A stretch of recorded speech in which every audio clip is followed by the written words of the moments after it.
はい、ではちょっとインタビューカットの方を始めていきたいと思いますが、新しい呉服を乙武さんの身体にこう合わせて新しいプロセスをやりながら、ファッションのデザインのことを考えていこうっていうのが今回プロジェクトでした。今回いらっしゃる方を、ご紹介していきたいと思います。まず、作家の乙武、さんですね。はい、よろしくお願いします。1976年東京都生まれ、僕も五体不満足をちっちゃい頃読ませていただきました。はい、ベストセラー作家でございますと。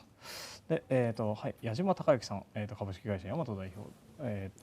大正6年創業の老舗着物店株式会社大和代表で2019年4月から代表取締役社長をされてございます。山口壮太さんです。1982年生まれ、文化服飾学院卒業で、学長賞受賞。ありがとうございます。で2006年よりスタイリストをされております。ファッションディレクターとしても一度僕ともコラボの仕事をさせていただいたことがはいございまして、はい今回も非常に楽しみにしておりました。はい、よろしくお願いします。お願いします。なんでまず最初はですね、どういったような最初着眼点からこうファッションのことを考えられていったのかなっていうのもまずは乙武さんが普段服どうやって選んでるんだろうっていう話とか、矢島さんと山口さんにはそんな乙武さんのファッションの中でどこが今回ポイントなのかとか、そういったお話しさせていただきたいなと思います。まず乙武さんって普段どうやって服選んでるんですか？そうですね。トップスに関してはそんなに困ることはないというか、長袖さえ選ばなければ市販のものを着ることができるんですけれども、一番困ってるのがズボンで、はいハーフパンツを買えば済む話かと思われるんですけれども、僕の場合結構こう車椅子から降りて自分の足で歩いてしまうこともあるので、膝が出てる形だとそこが擦れて結構怪我をしやすくなってしまうんですね。なので長ズボンを1回買って、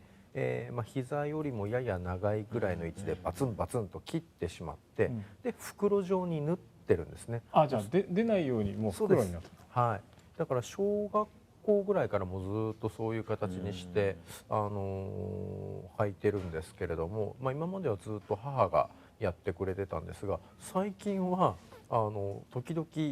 お直ししましょうかってお店の方で言ってくださって、リーバイスさんなんかはこれ固有名詞大丈夫なのかな？大丈夫です。はい。リーバイスさんなんかはその袋状に縫うところまでやってくださったりしてすごい助かってますね。乙武専用リーバイスめっちゃかっこいい。乙武モデルです。乙武モデル。はい、それはすごい話だな。へえ。ちなみに今回他の登壇者の方で例えば肩のシルエットが例えば上肢切断で肩が崩れちゃうのでパッドを作るっていった方がいらっしゃったりするんですけど、乙武さんの肩ってどこまであるんですか？肩はそもそも腕が皆さんの肘よりもやや短いぐらいまであるので、肩のシルエットは健常者の皆さんと変わらないんですよね。ただやっぱ腕がこれぐらいの短さしかないので、袖の長さを、通常のダラーンとしたままだとかなりこうダラダラして見えちゃうんですよ。と思って一回かなり詰めようとしたことがあるんですけど、人間の視覚ってすごい不思議で、私の腕の長さに袖だけ合わせると何て言うんですかね、よく私立学校とかに行くと創設者の胸像ってあるじゃないですか。あれみたいにこう胸だけが強調された感じに見えちゃって、すごくそうなんですよ。すっごいバランスが悪くって、やっぱりその多少ダラダラして見えるけどある程度袖の長さは必要だねと。ただ健常者の人ほどの長さはいらないねっていうことで多少詰めるっていうことをしてますね。非常に勉強になります。なるほど、そんなことあるんだ。そういった乙武さんのお話を聞いて今回、どういったところをテーマに、デザインされていったのかっていうことをちょっと聞いてみたいんですけれど。そうですね。じゃあ僕の方から。はい。初めて乙武さんとお話をさせていただいた時に、今のお話お伺いさせていただいて、あとはプラスでよくご出演などなさる時にこう銀座のすごく一流のテーラーさんにもう仕立てていただいているみたいなお話を伺って、で結論的に言うともうそれが最高のパーソナライズというか、乙武さんの体にジャストフィットしていくものだなということをまず思いまして、そこじゃない方向性を何らか見出せないかなということを初めに考えて、体にこう沿わしていくような物事ではなくて、こう空間と体がこう呼応するような考え方の物事で何かないかなと思った時に、和装面白いかもっていうことを気づきまして、で早速矢島さんにちょっと声掛けをさせていただいて、このような流れに至っております。和装のどこがやっぱり一番面白いと思ったところですか？そうですね、先ほどのその共存の話もそうだと思うんですけど、こう体に沿わせて完璧なものをこう包み込むみたいな考え方でやっても、先ほどの話の通りやっぱりちょっと違和感が出てしまうっていうところは確かにそうだなと思って、で反面この和装ですと例えばこう流していたりとか、あとは実際の乙武さんに動いていただいたりした時のその布の揺らめきみたいなところですとか、そういったところになんかこう情緒みたいなものとかを結構感じまして、だから沿わしていくっていうよりも布と乙武さんがこう戯れていくような感覚のものができないかなというのを思いました。なるほどな。今回も本当に発見でしたけど、乙武さん初めてフィッティングさせていただいた時にもうなんかこの今の乙武さんのこの凛々しさみたいなのがその時にも出てきてて、これいけるなと思いました。どこの凛々しさがやっぱポイントなんですか？やっぱ背骨ですか？確かに座り姿すごい綺麗ですよね、乙武さん。何回かフィッティングをさせていただいたんですけど、2回目ぐらいの時に皆さんがなんか旅館の若旦那でいそうって言われて、確かに確かに、いそう京都あたりの旅館を経営されてそうですよねこの体で和装って自分自身が発想がなかったので、今までチャレンジしたこともほぼなかったんですけど、なんか今回ね山口さんのおかげでこう着させていただいたらすごくしっくりきたというか、なんか割と良かったですよね。めちゃめちゃいいと思います。なるほど。で今着ていただいているものが、丈がこう2段階にアジャストできるようになっているんですけど、一応車椅子の使用の時の今は丈感なんですが、これが内側でこうボタンで仕込んであって、これを伸ばすといわゆる義足を履いていただいた時のちゃんとしたつい丈になっていくというか。なんか変わったこととか、逆に言うと初めて靴選んだって話をお伺いして、足がついた時にこうファッションどう変わったかみたいなことをちょっとお伺いしてみたいんですけれど。そうですね、今回和装で、義足っていうのも初めてのチャレンジでしたし、逆にこれまで自分のファッションというのは当然車椅子がベースだったんですけど、もし義足を履いた状態でのファッションとなると、普段もスーツ着ることはあるんですけど、なんかもうちょっとスーツがかっこよく着れるのかななんていうことは考えましたね。普段義足の練習をしている時はもう本当に汗をかいてもいいトレーニングウェアなので、義足に履かせてる靴も、スニーカーというか、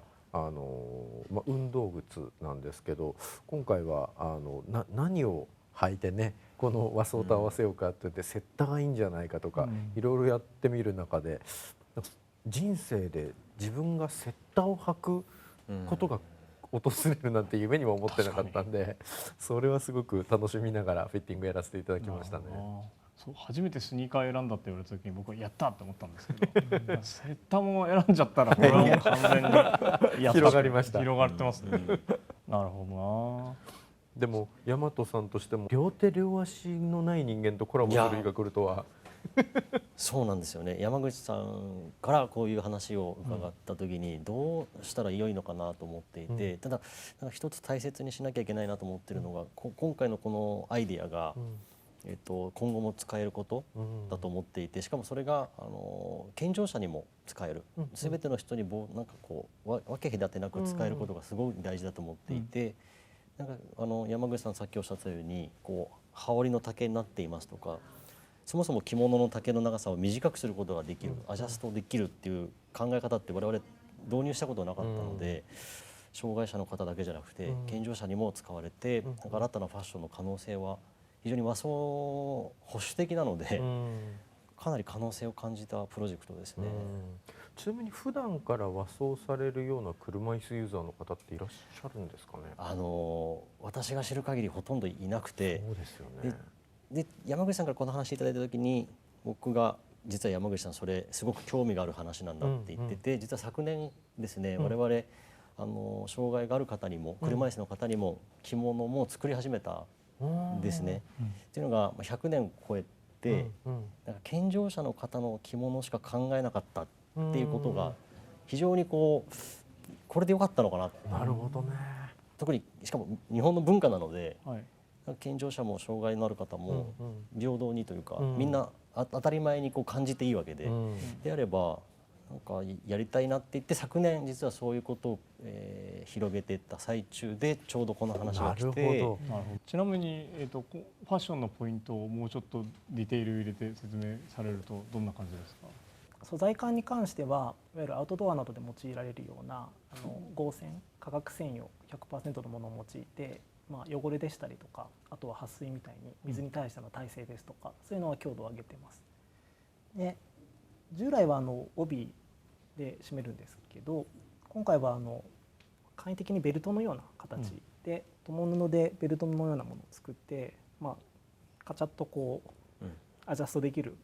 簡易的なものにしていて、なるほど、割とそのあたりの調整も簡単かなと。なんかスター・ウォーズのジェダイみたいですね。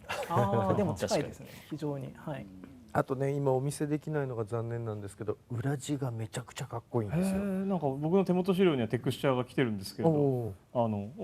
の裏地でいいのかな。そうですね。これとかそれ。はい。この裏地は確かにめちゃくちゃかっこいいんですよ。かっこいいですね。なるほど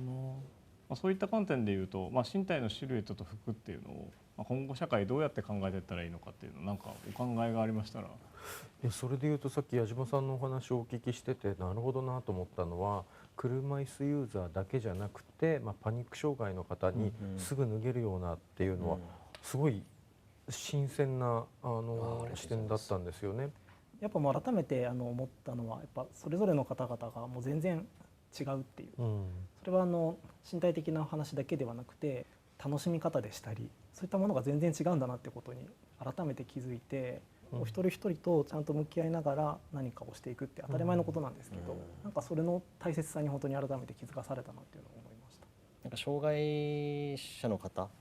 のものをビジネスにすることができるかできないかが、実はその障害ある方々に対してのサービスのクオリティを上げることに僕はつながると思っていて、その通りだと思います。持続可能じゃなきゃやることはできないから。だから我々着物屋がそこに入り込まなかったのはビジネスにならないからであって、今私にとっての挑戦、これすごくいいきっかけだったと思ってて、昨年からたまたまやろうと思ってやってて、このタイミングでこの話をいただいて、まさにこれはビジネスにしていきたいと思っていて、ただビジネスって言った時に私の中で大事だなと思うのは、この形、例えば、帯を締められない人ってたくさんいて、これ帯なくてもいいですよっていう着物なので、であればこれは帯が締められない健常者の方も着ていいわけで、そうやっていくとロットがさばけたりとか、価格が下がるし、クオリティも上がるっていう、そのビジネスモデルを作り上げる必要があるなとは思っていて、なんか山口さんのような立場の人とか、そういう立場の人からいろんなアイデアをもらった時に、我々はそのものを作って流通する仕事なので、その流通量を増やすことができれば非常に未来は広がるかなと思ってますね。認知と共感が集まればね、もうちょっと多分和装でそういうことをしたいと思う人が。着物がまだ発展途上だと捉えるか、完成されたものとして捉えるかなと思ってるんですけど、自分自身に課しているものは、自分が着物を発明した人じゃないんですが、人だとしたら次何をアップデートしますかっていうのが常に自分の頭の中にあって、ただまだ例えば着物の形を変えるところまでは行ってませんし、でも変えればいいってもんじゃないと思いますし、なんか僕の好きな言葉で伝統っていうのは常に最先端であるんですよ。思います。はい。なのでそれは非常にこんなような世の中でね、和装の可能性多分大きく変わってくるんじゃないかなと思いますね。でも今後も多分着物だったりとか和装だったり、こんだけテクノロジーもコミュニケーションも随分グローバルにかつローカルもローカルで成熟してきて、多分0年代と10年代とはまた違った広がりを見せていく中で、きっと着物の可能性だったりとか身体と多様性の可能性っていうのはどんどん広がっていくと思うんですね。でその中で今回こんな風なファッションショーだったりとか、あとこういったようなプロジェクトに多くの人が関わっていただいて、かつそれを見る人が増えていただいたっていうのはある種の契機だと思いますので、それをねまたこれは一つのプロトタイプにしてまた新しい試みが出てくるんじゃないかなと思います。というわけで今日はお越しいただきありがとうございました。ありがとうございます。